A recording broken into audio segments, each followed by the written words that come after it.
Crude oil is ticking slightly higher on the final trading day of 2023. The commodity certainly having a roller coaster year, heading for its biggest annual drop since 2020. Yahoo Finance's Blikre is at the Interactive with the details. Hey, Jared.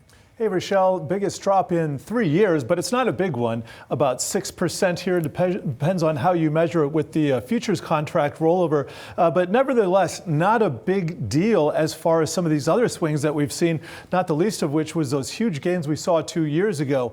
But let's take a look at the price action for the year. This is our commodities heat map that we're looking at. Here's crude oil down 6%. And just taking a look at the year to date, we have been in a $30 range, basically the mid 60s down here, all the way up to about the mid 90s down here, if you count the intraday highs and lows as well. But for the most part, the meat of the moves this year have been between about 65 and 80, thereabouts.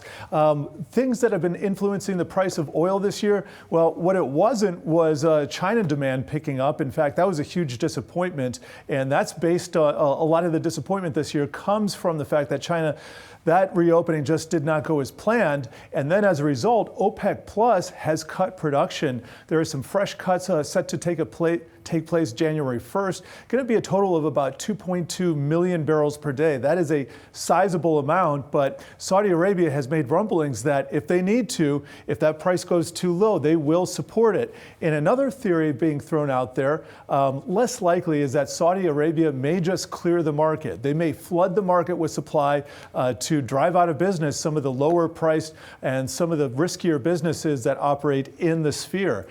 Take a look at this 5-year chart and you can see some much greater swings in years past. Here's this year right here, this small little rectangle. Here's the prior year. And when we think about geopolitics, the Russian invasion of Ukraine had a much bigger effect on crude oil prices than we saw this year with the Gaza and Israeli war. That has probably not ended, and we could see this flare up again in the next year. And if that's the case, we could see much higher prices. This high right here, I believe, was about $130 per barrel. And you consider where we've come from. We were printing negative 40. Remember negative oil prices? That happened in 2020.